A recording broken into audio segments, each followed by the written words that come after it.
Olá, boa tarde. Sejam todos bem-vindos a mais uma palestra do Centro Espírita Estrela da Seara.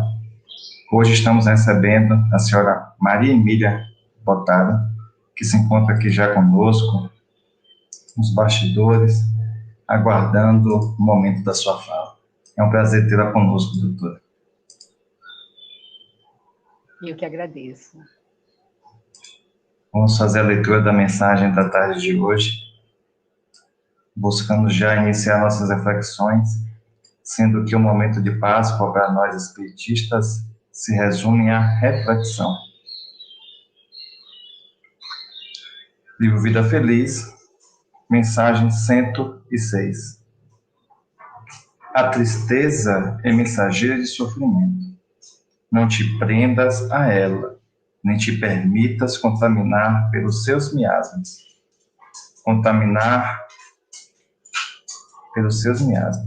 É certo que nem todos os dias são claros e ricos de alegria. Há ocasiões em que o sofrimento parece dominar os quadros da tua atividade. No entanto, examinadas as dificuldades e sentidas as dores, faze só o íntimo, afugentando a tristeza da tua mente, a fim de que mais facilmente superes os acontecimentos provacionais. O cultivo da tristeza abre campo a várias enfermidades da mente, da emoção e do corpo. Essa é a mensagem da querida veneranda Joana de Ângeles para todos nós. Como as primeiras imagens deixam claro a reverência da Casa Espírita Estrela da Seara, a data de hoje, onde reflexionamos a respeito da ressurreição de Jesus, sendo que para nós sabemos que não existe ressurreição. Existe a imortalidade do espírito. O corpo biológico ele não pode ressuscitar, senão seria derrogar as leis perfeitas de nosso Pai maior, querido bom Deus. Vamos fazer a prece de encerramento, elevemos nosso pensamento a Deus, ao Mestre Jesus, a querida Mãe Santíssima Maria, e aos benfeitores que estão sempre a nos ajudar, em nome do Cristo. Querido Mestre e amigo, peregrino do amor, esta semana, derrogada a Semana Santa, para nós é uma semana de profundas reflexões a respeito da imortalidade, do amor ao próximo, dos erros cometidos em outrora, e como seria se em vez de crucificá-lo, nós optássemos por Barrabás. Como seria hoje a nossa atual existência? Mas como tu sabes de todas as coisas, nos conheces de outros períodos, os teus ensinamentos até hoje ecoam por toda a orbe terrestre. As tuas parábolas em formas de ensinamento, imprescindível para a época, até hoje nos servem de profundas reflexões. Até hoje somos espíritos errantes, que necessitamos do teu amor, dos teus ensinamentos, para assim lograrmos a plenitude. Querido amigo, o teu amor incondicional por todos nós, podemos sentir a todo instante. Vem se fazer presente em nossas mentes e nossos corações, permitindo assim dar início à palestra doutrinária da tarde de hoje e clamando pela tua presença amiga e serena, a presença dos benfeitores, que morejam não só no Centro Espírita Estrela da Seara, mas em toda a obra terrestre. Ser conosco, querido Mestre, abençoando a nossa atividade doutrinária e permitindo o início, que assim seja.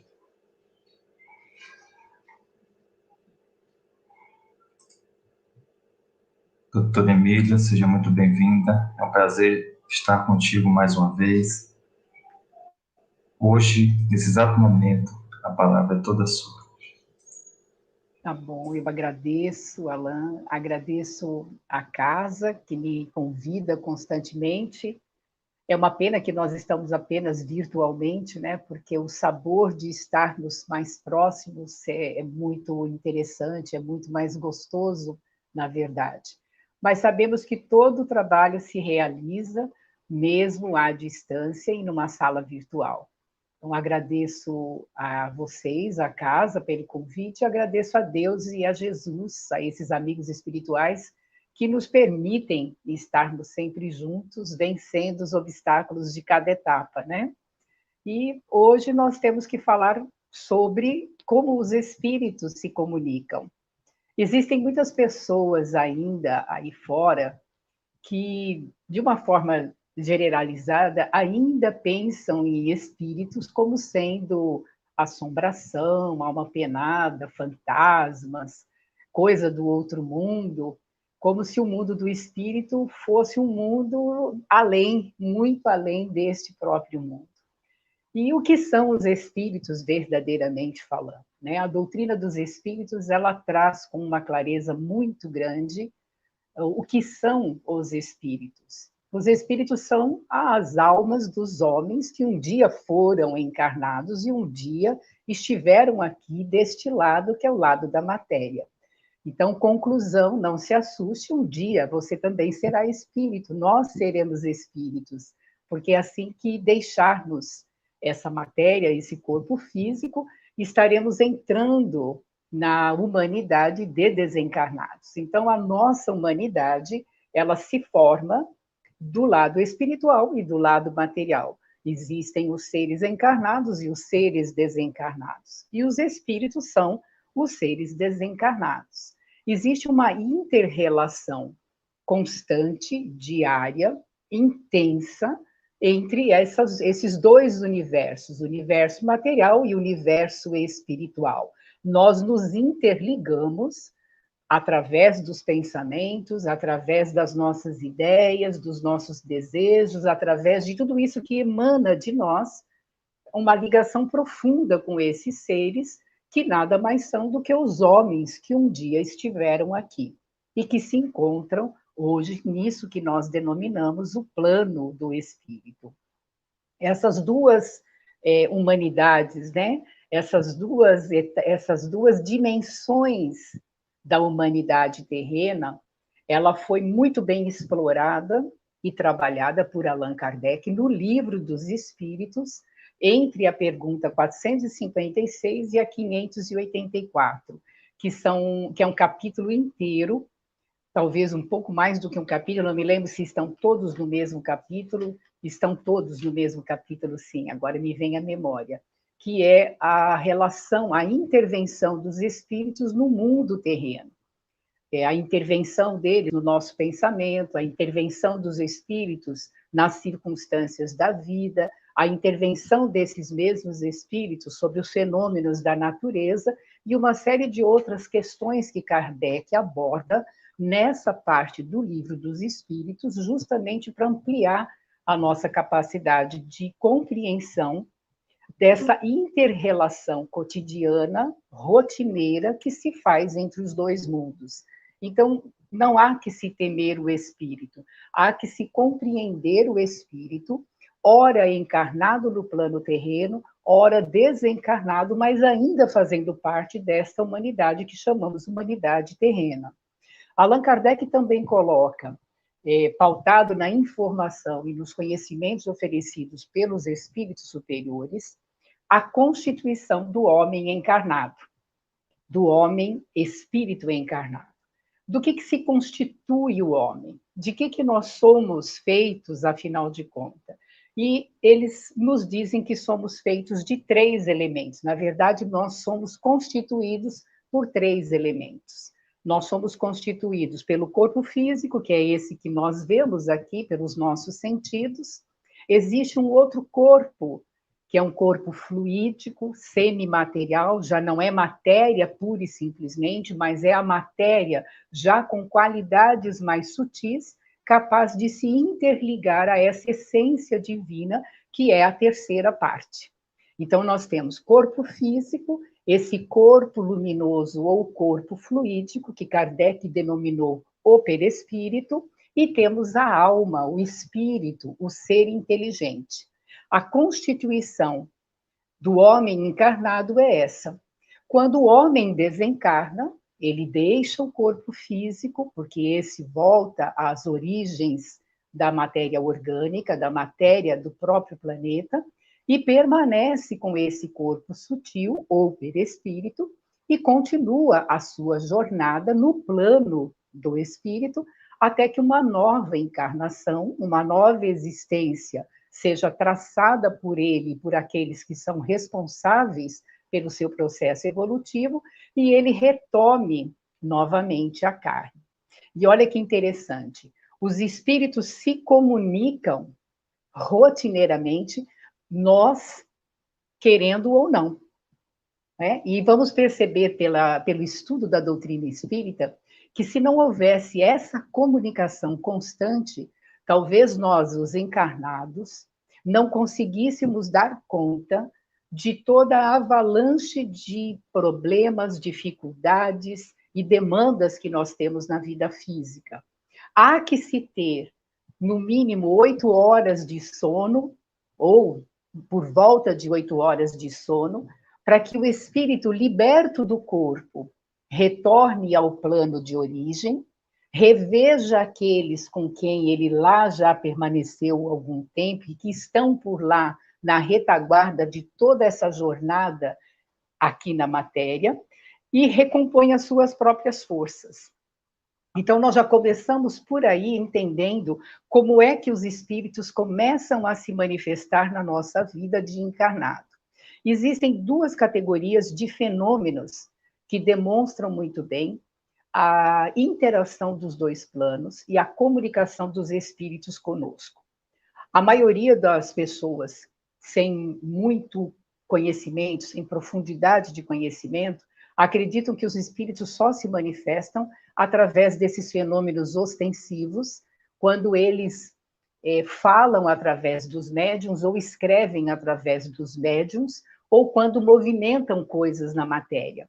Mas não, essa é apenas uma categoria de fenômenos pelos quais nós entramos em relação com o plano dos espíritos, podendo nos comunicar com ele e eles podendo se comunicar conosco. A primeira ordem de fenômenos são os fenômenos anímicos, são os fenômenos da própria alma, do próprio espírito, que, desdobrado do seu corpo físico, emancipado do seu corpo físico pelo sono, que é uma rica oportunidade de adentrarmos, de voltarmos ao plano do qual nós saímos e realmente recompor forças. Então, todos nós, no momento em que nós deitamos e dormimos, nós nos comunicamos com os espíritos e eles se comunicam conosco. Né? Então, o sono, ele é de vital importância para o homem encarnado, justamente porque o coloca diretamente religado ao plano espiritual, podendo rever os seus projetos de encarnação, podendo rever os passos que já efetivou até agora, receber orientações e uma série de outras coisas. Isso quando ele está na linha, né? Porque a gente também sabe que existe uma outra maneira de, em se emancipando do corpo, estar em relação com os espíritos que estão no plano astral, no plano do espírito. Pois bem, nós encontramos no Evangelho a seguinte colocação. No Evangelho, não, perdão. No Livro dos Espíritos, na resposta à pergunta 402. É um capítulo que Allan Kardec reserva para fazer perguntas sobre o sono e sobre os sonhos. É um capítulo todinho focado na emancipação da alma.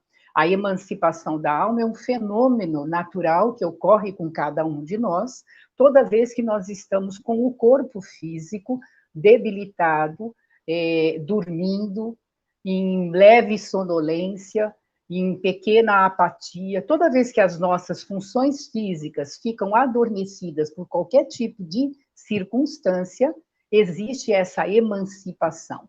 E essa emancipação não ocorre apenas com esse processo do sono, ocorre com uma série de outras questões. Então, nós temos, por exemplo, emancipação do meu pensamento, quando eu consigo entrar numa corrente mental de um outro encarnado ou desencarnado, e de uma maneira telepática, eu capto aquela mensagem e retransmito aquela mensagem. Existe o fenômeno do desdobramento, onde você, quando volta a se acoplar do corpo físico, chamado de paralisia do sono, também é um fenômeno anímico, um fenômeno que ocorre com a criatura humana, evidenciando essa emancipação. Esse tipo de fenômeno que nos coloca em contato diretamente com os espíritos. Então, alguns de nós têm essa volta ao corpo, percebe que já está no corpo e quer se movimentar, mas o corpo não atende. Né? Isso são indícios, isso são evidências dessa emancipação. E Kardec vai traçar todas essas questões e algumas outras nesse capítulo. Na resposta da pergunta 402, Kardec responde da seguinte maneira, os espíritos respondem da seguinte maneira, apenas um trecho. O sono é a porta que Deus abriu aos homens para o contato com os amigos do céu. É o recreio após o trabalho. Enquanto esperam o grande livramento, ou seja, a libertação final, que deve restituir o homem ao seu verdadeiro meio. Olha que interessante, o sono é a porta que Deus abriu ao homem para esse contato com seus amigos do céu. Já perceberam que a nossa vida pode ser dividida em 3 etapas de tempo, e uma etapa de tempo, ou seja, 1/3 da nossa vida, é passado dormindo? Se Deus é fabulosamente, infinitamente sábio, infinitamente, soberanamente justo, bom, e todas as suas leis são providenciais, há que se ter um motivo para que eu, Maria Emília, com os meus 60 anos, eu nem vou falar que tenho um pouco mais do que isso, mas eu, com os meus 60 anos, eu passei 20 anos da minha vida dormindo. Se eu não tenho esse olhar da finalidade do sono como sendo realmente a oportunidade de entrar em contato com aqueles que me são caros e que estão no plano maior, aqueles que sustentam a minha existência física através dos conselhos que me dão, das conversas que travam comigo, dos cursos que me fazem elaborar durante esse processo de sono, durante 8 horas, no mínimo 7, todas as vezes que a gente dorme. E quando a vida está muito apertada, quando a gente está muito cansado, muito esgotado, ou às vezes a gente nem se dá conta, num cochilo de 10 minutos ou de 15, a impressão que esses minutos valeram por horas de descanso. Pergunte a si mesmo, qual é a finalidade desses breves cochilos que parecem que nos tiram de uma estafa absurda que estamos vivendo dentro do plano da Terra, nas exigências da vida material, e em questão de 15 minutos, nós voltamos ao corpo restabelecidos, completamente equilibrados, renovados para dar continuidade, né? Então, o sono é a porta que Deus abriu para o contato para os amigos do céu. E tem gente que acha que espírito só se comunica através da mediunidade. É lógico, nós vamos chegar lá, mas não é só através da mediunidade, através de tudo que você porta, porque você é um espírito que mora num corpo temporariamente, que habita um corpo temporariamente, que faz uso dele para se manifestar aqui na Terra, mas que você não é da Terra, né? E é o recreio após o trabalho. E é para onde nós vamos, como diz aqui, na liberdade final, para onde nós vamos ser restituídos.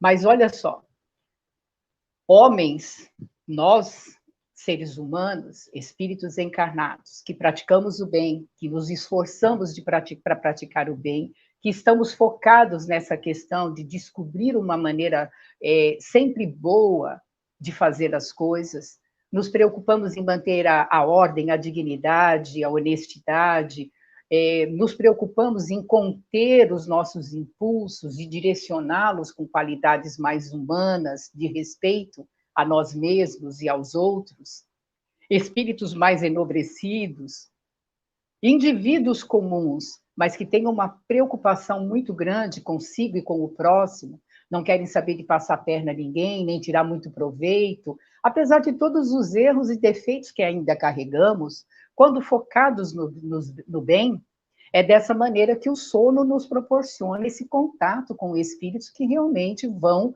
nos auxiliar, vão nos proporcionar momentos para nos elevar cada vez mais. Mas a gente tem que entender que existem aqueles homens encarnados, espíritos endurecidos, que se ligam às coisas muito inferiorizadas. No momento do desprendimento pelo sono, com quem eles vão se comunicar?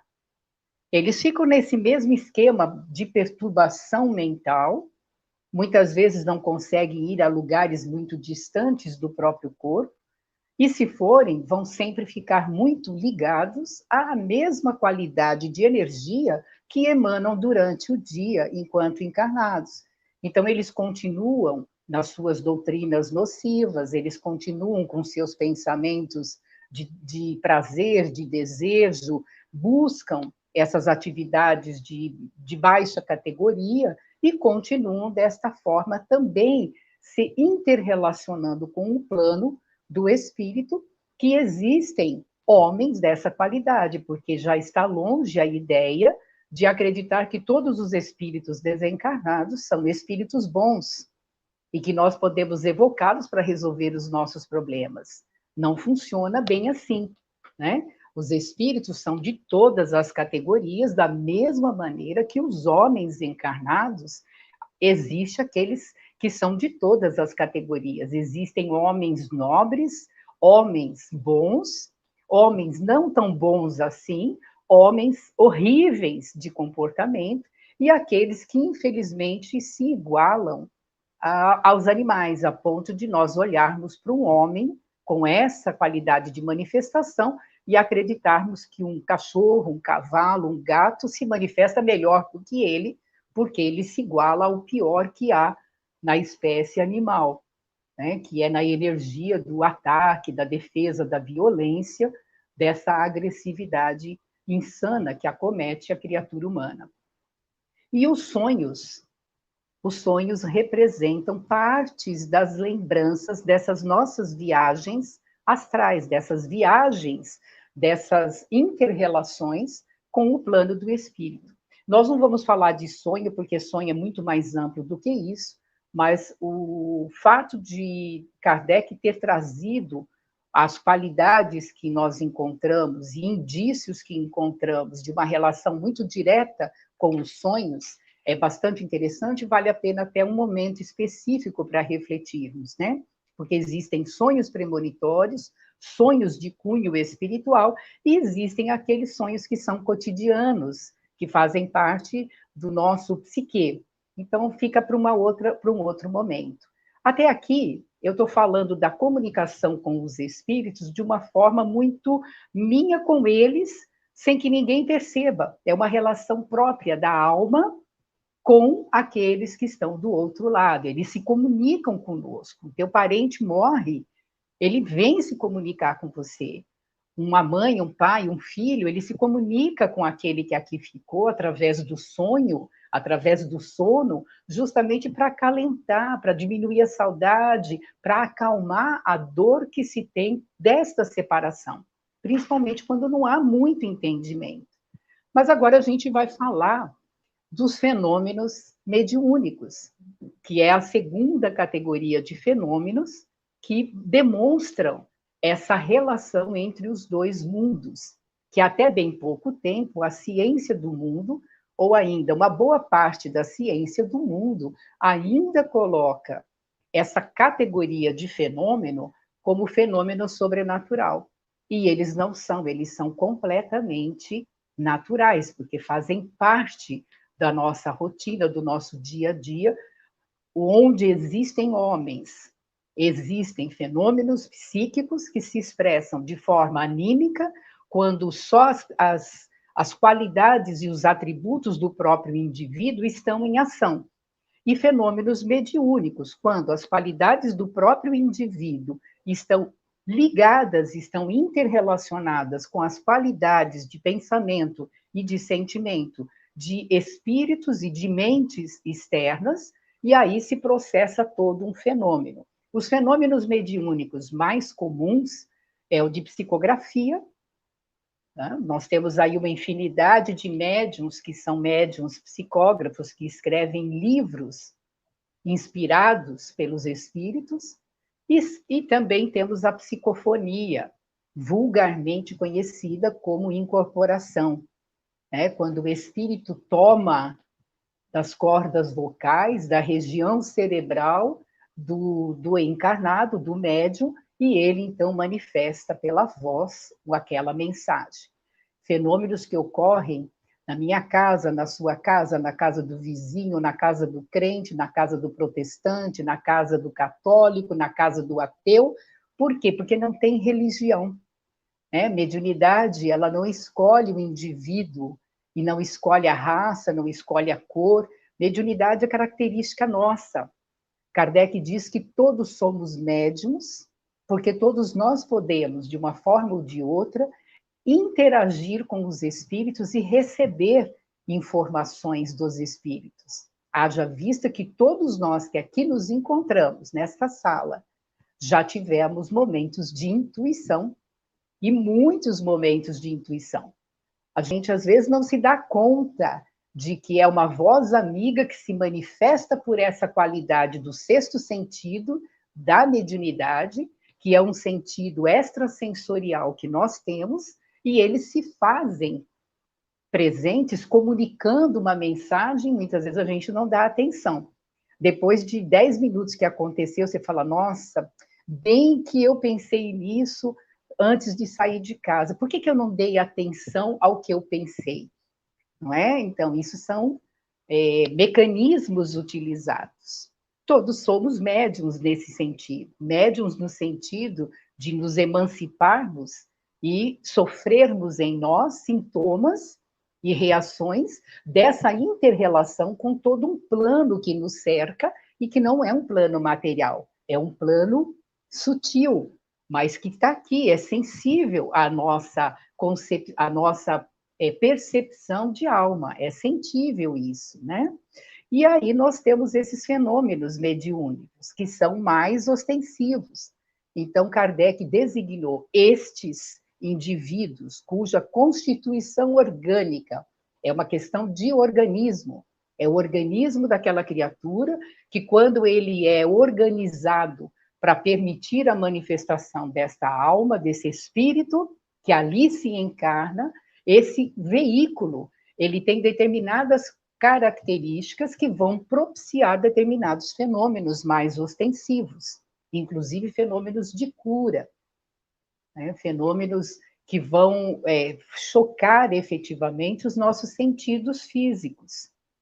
E os fenômenos mediúnicos, eles não precisam nos assustar, né? É necessário que coloquemos a mediunidade na verdadeira casa de importância que ela merece.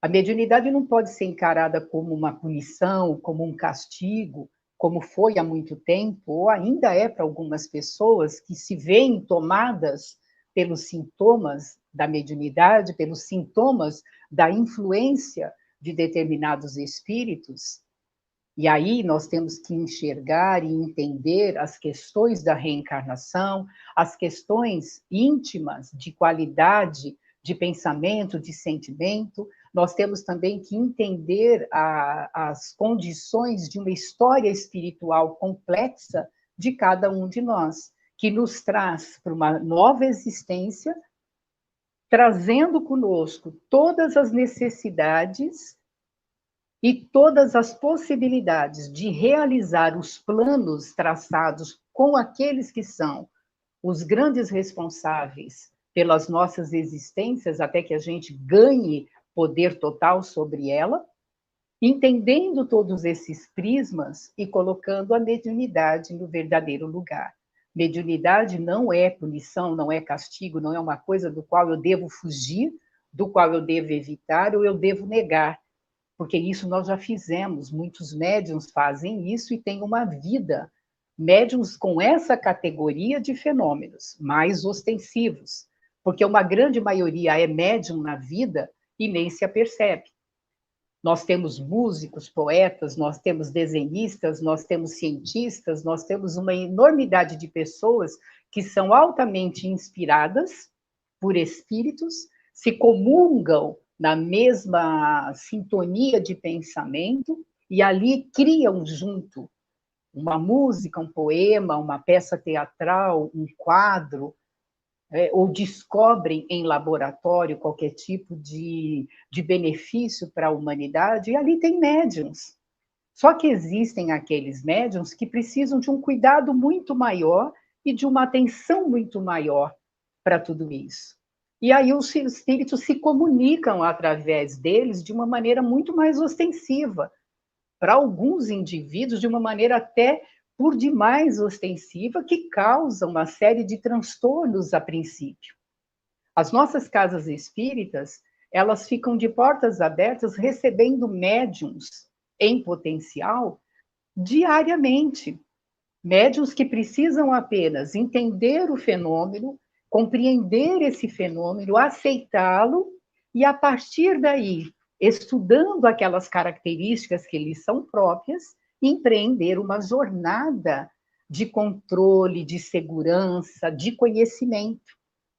É igual a história de ter um carro novo na mão. Você tem um carro na mão, mas você não sabe como ligar, você não sabe como mexer, qual botão apertar. Se você não fizer um breve cursinho, receber algumas orientações e se colocar para treinar aquilo, até que aqueles botões todos se transformem em automático, você não vai conseguir dirigir adequadamente. Imagina com mediunidade, que é uma coisa muito mais delicada e cheia de nuances, diferente de um simples automóvel. Porque tem muito a ver com a qualidade do pensar e do sentir, tanto do médium como daqueles que vão se manifestar através dele. Emmanuel, num livro fabuloso chamado Seara dos Médiuns, ele coloca o seguinte sobre mediunidade, né? Mediunidade, primeiro ele faz um discurso maravilhoso e dizendo que nós devemos entender e dar o verdadeiro sentido para esta mediunidade, para esta faculdade que todos nós somos portadores. Aqueles que têm uma mediunidade mais palpável, mais direta, vai ser-lhe exigido um cuidado maior, uma atenção maior. E Emmanuel coloca o seguinte: mediunidade é oportunidade de serviço. Então, é uma faculdade que vai permitir que eu trabalhe. Ah, Maria Emília, mas eu não quero trabalhar com mediunidade, porque eu não quero ficar recebendo espírito. Mas não é para você que é o trabalho, para eles é que é o trabalho. Aí é que mora a nossa dificuldade de entender ainda. É uma oportunidade de você trabalhar. Porque quando você se obriga a trabalhar com a tua mediunidade, você vai se obrigar a trabalhar diretamente com a qualidade dos teus pensamentos e a qualidade dos teus sentimentos. Melhorando e elevando os seus pensamentos, melhorando e elevando os seus sentimentos, a sua ação no mundo é muito melhorada. Percebe? Então, é oportunidade de serviço, oportunidade de aprimoramento das tuas qualidades humanas. É a maneira de você comprovar se você tem firmeza, tolerância, se você é capaz de perdoar, é exercitar valores e virtudes que são da qualidade humana. Mediunidade é oportunidade de resgate. Para uma parte dos médiums, é resgate mesmo no sentido de atrair através dos ímãs internos, das histórias pessoais que nós carregamos, aqueles mesmos espíritos que nós travamos relações em vidas bem próximo e outras até mais distantes, para que através de um processo tranquilo, porque não é direto, é indireto, você não está vendo quem é que vai vir pelo seu carro mediúnico, pelo seu vaso mediúnico, resgatar dívidas que contraímos, porque a gente não pode se iludir e achar que todos que estamos aqui somos bonzinhos e anjinhos, não.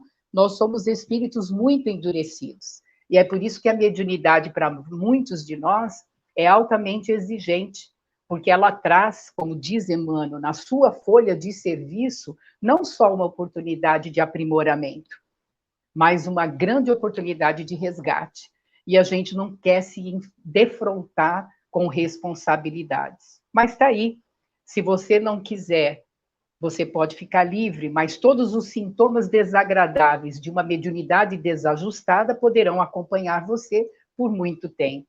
Mas se você tem uma mediunidade que, nesse momento, está desajustada, porque os sintomas que você tem, que você sofre na pele, lhe tiram do equilíbrio, perturbam a sua vida, os espíritos estão se comunicando com você para te dizer, chegou a hora de você prestar atenção, de você mudar a rota, de você mudar o jeito de encarar a vida e de fazer a vida. Então, é mais ou menos isso que eles estão nos pedindo. E, por fim, Emmanuel coloca a quarta condição, porque, lembrando, serviço, aprimoramento, resgate. Ele não falou só resgate.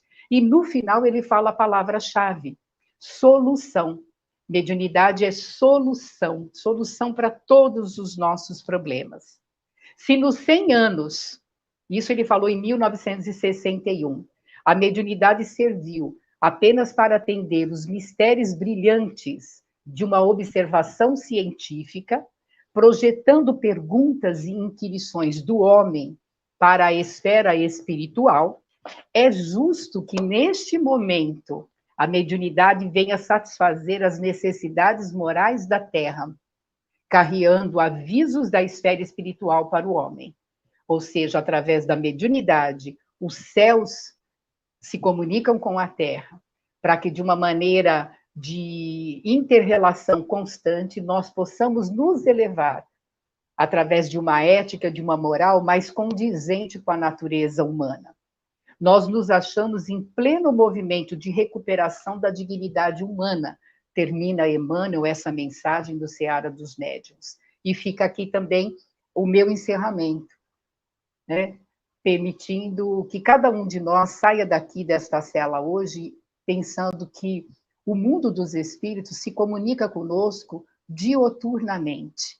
Eles se comunicam através de uma forma muito suave e tranquila, nas nossas intuições, nos nossos pensamentos, durante o sono, essa oportunidade rica de estar em contato com eles, mas esses contatos, eles são feitos com melhor qualidade, à medida que nós imprimimos uma melhor qualidade na nossa própria vida.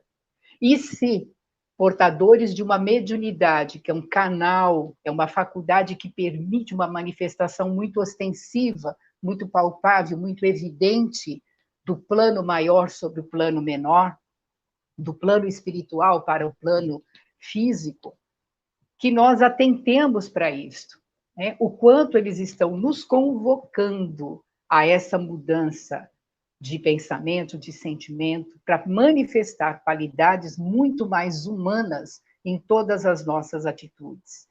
Estamos vivendo um momento delicado, todos nós sabemos. Nós estamos sendo convidados a vir para dentro, não só das nossas casas, estamos sendo convidados a vir para dentro de nós, para avaliar o que nós estamos fazendo com tudo isso que é nobre em nós e que está sufocado pelos padrões de uma cultura materialista, pelos padrões de uma vida de exigências, de sair sempre de nós para estarmos atendendo padrões estabelecidos pelas coisas de fora, que nós pensemos nisso e tenhamos a certeza de que em nenhum momento da nossa existência física nós ficamos sem os espíritos se comunicarem conosco. Não há que ter medo dos espíritos. Há que ter, sim, uma preocupação muito grande em ter uma qualidade de vida e ser um espírito encarnado que possa, ao desencarnar, fazer parte daqueles que são os mais elevados. Que Jesus e Deus nos abençoe e que esses espíritos maravilhosos continuem a nos inspirar, a nos orientar e falar também diretamente, por que não, através de médiuns mais equilibrados, mais humanos, mais integrados nas suas três grandes forças, que são o pensamento, o sentimento e a possibilidade de colocar isso em ação no mundo. Que assim seja. Querida Emília, só temos a agradecer mais uma palestra, sua dedicação do seu tempo para nós outros, que tanto necessitamos ainda do Evangelho de Jesus, e hoje mais precisamente do Pentateuco, do Livro dos Espíritos. Dona Emília, por favor, faça a peça de encerramento de nossa atividade do dia de hoje. Faço. Eu, antes de fazer essa prece, agradeço a vocês, à casa e ao público que nos assiste, né, nesse momento, e todos aqueles que irão nos assistir, porque isso permanece na internet. Quero convidar a todos que aqui estão, então, para nos fecharmos os nossos olhos, nos acomodando nesse íntimo, nisso que há de mais profundo em nós. E à medida que a gente se conecta com essa parte íntima, profunda, a nossa inspiração e expiração ganham outro ritmo, nos acalmando, e com um pensamento de gratidão, um sentimento de amor profundo a todos esses espíritos mensageiros do Cristo e do Pai, emanciparmos esse nosso eu, sentir como se nós pudéssemos ampliar os nossos braços, estendendo esse nosso pensar, esse nosso sentir em direção a esses mensageiros que visitam os nossos lares nesse momento. Cada protetor espiritual ligado a cada um de nós nesta sala se faz presente no nosso lar. E como somos, Senhor, necessitados do seu amparo, da sua visita, desses mensageiros luminosos que trazem energias de equilíbrio, de harmonia, de refazimento, fortalecendo a nossa fé, ampliando a esperança de tempos melhores. Inspire profundamente, permita-se sentir a presença desses amigos. E junto comigo, agradeça ao Pai. Pai amado, que a tua vontade seja feita sobre as nossas vidas em todos os momentos, em todos os dias, e que nós tenhamos força e compreensão para entender os vossos desígnios misericordiosos. Dá-nos o pão do Espírito e da alma, assim como tem nos oferecido o pão do corpo. Te agradecemos pela bendita doutrina dos Espíritos, que hoje nos sustenta diante das provas, dos testemunhos, nos ensinando um pouco mais, com mais clareza, perdoar aqueles que nos ofendem, perdoar a nós mesmos, porque já compreendemos, Pai, que somos espíritos ainda caminhando a passos trôpegos em direção a Ti.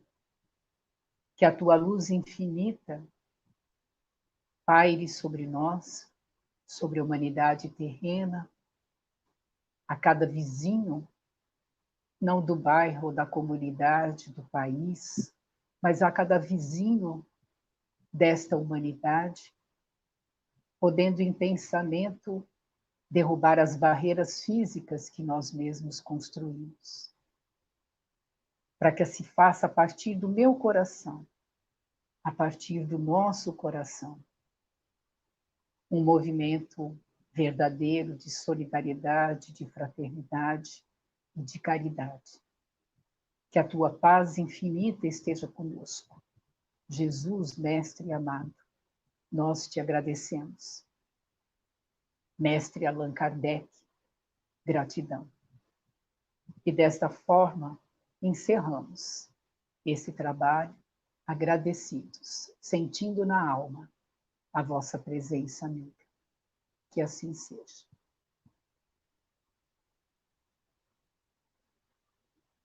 Graças a Deus. Que assim seja, doutor. Muito obrigado a todos por mais uma oportunidade de estarmos juntos em nossa atividade doutrinária. A senhora deseja fazer algumas considerações finais? Não, já foi tudo dito, né? Eu acho que é só agradecer mesmo. É ter uma certeza absoluta que momentos como esse, independente das barreiras físicas que nos limitam o abraço, é muito divino sentir o abraço que chega até nós de uma maneira virtual, porque o espírito ele não tem barreiras, né?